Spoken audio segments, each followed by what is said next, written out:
Les guerres mandaloriennes sont un conflit opposant la République galactique aux Mandaloriens entre 3964 et 3960 avant bataille de Yavin. Les Mandaloriens avaient commencé leur invasion 11 ans auparavant, en 3976 avant bataille de Yavin, en attaquant des planètes de la bordure extérieure non affiliées au gouvernement républicain. La guerre est le résultat de l'ambition démesurée de Mandalore l'Ultime, qui réussit l'exploit de rassembler tous les clans mandaloriens sous l'égide des néo-croisés mandaloriens, une armée composée de diverses espèces mais unie par la même culture guerrière. Son but était tout simple, de créer la plus grande armée de la galaxie et de prendre la tête du plus grand empire qui n'ait jamais existé. Et plus que tout, il souhaitait donner une revanche à son peuple, en souvenir du sang versé lors de la grande guerre des Sith. La nation galactique à abattre était la République et ses protecteurs Jedi. Dans un premier temps, Mandalore commença par la conquête des planètes neutres de la bordure extérieure. Puis, au fur et à mesure que son pouvoir grandissait, il s'attaqua aux alliés de la République, sur des fronts toujours plus nombreux. L'armée de la République ne se mobilisa que tardivement, jusqu'au bout de la 10e année, lorsque Taris se retrouva menacée. La République remporta d'abord une première série de victoires contre les hordes mandaloriennes, jusque-là habituées à des ennemis moins puissants. Mais les troupes républicaines ignoraient qu'elles n'avaient pas encore rencontré la vraie menace. En effet, Mandalore l'Ultime retenait secrètement ses troupes afin de tester la véritable force de la République. Libérant soudainement tous ses bataillons en réserve, il prit la République de surprise, endommageant gravement ses défenses et commença à terroriser les systèmes du bras de Tingel dans la bordure extérieure. De nombreuses colonies tombèrent devant l'avancée des Mandaloriens. La situation, jusque-là sous contrôle, devenait soudainement difficile pour la République. Le Sénat déclara l'état de siège et demanda le soutien de l'ordre Jedi.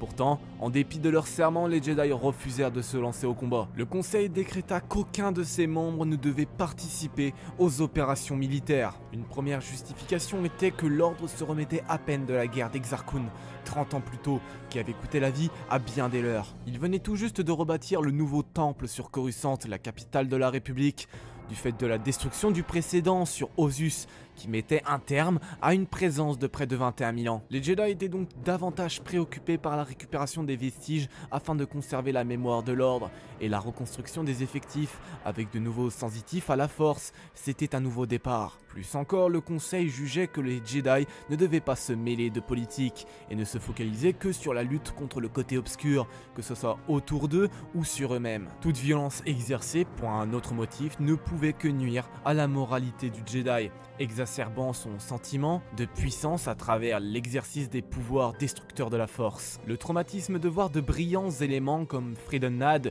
ou encore Exar Kun dévorés par le côté obscur à cause de leur quête de pouvoir avait conduit le Conseil à adopter une politique de neutralité absolue pour éviter que de nouveaux cas apparaissent. Les Mandaloriens n'étaient pas des Sith et les Jedi ne s'estimaient pas compétents pour décider qui de la République ou Mandalore avait la légitimité pour régner sur la galaxie et donc recevoir leur soutien.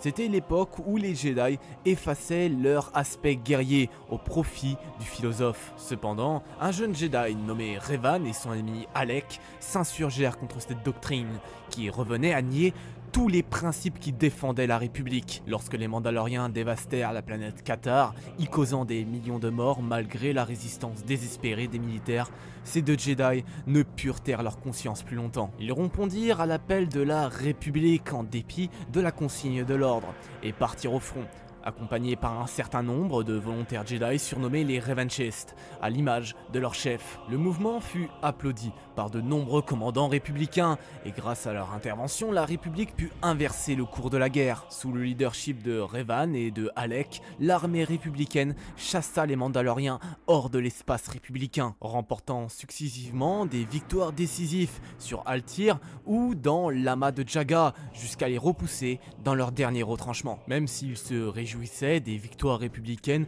le Conseil était mal à l'aise face à la frénésie guerrière des deux meneurs revanchistes, qu'ils allaient même jusqu'à réapproprier des tactiques mandaloriennes peu recommandables. Certains membres craignaient de voir se répéter le destin d'Exar Kun avec Revan, mais d'autres répliquèrent que l'essentiel était que sa motivation soit positive et altruiste, Le conseil ne condamna ni d'approuver l'initiative revanchiste. Le conflit se finit par la victoire de la République lors de la bataille de Malachor V. Après de longues et habiles manœuvres, Revan choisit cette planète pour dépêcher l'issue de la guerre en y écrasant les derniers bataillons mandaloriens. Les deux flottes, mandalorienne et républicaine, s'affrontèrent dans une grande bataille, tandis que Revan lui ôta la vie à Mandalore l'ultime, au terme d'un duel épique aidé d'Alec. Il ramassa sur sa dépouille le fameux masque qui symbolise le leadership de Mandalore pour en faire son trophée. Dans le même temps, un des généraux de Revan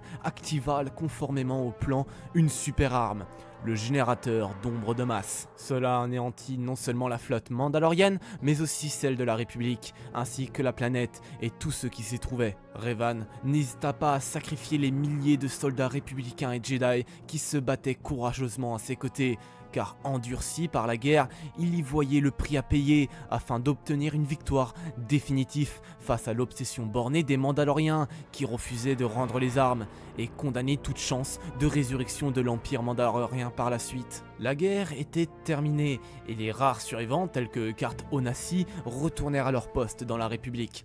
Mais Revan et Alec partirent ensuite vers les régions inconnues, poursuivant sans relâche les troupes restantes des Mandaloriens en déroute. Ils eurent l'extraordinaire surprise d'y découvrir l'Empire Sith, qui manipulait les Mandaloriens depuis le début dans leurs intérêts, et leur rencontre avec l'Empereur acheva de les faire basculer du côté obscur.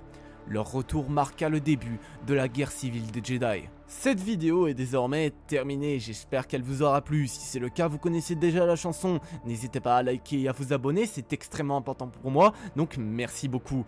Sur ce, moi je n'ai plus grand chose d'autre à vous dire, je vous souhaite à tous une très bonne journée ou une très bonne soirée, et surtout n'oubliez pas que la force soit avec vous. La bise tout le monde.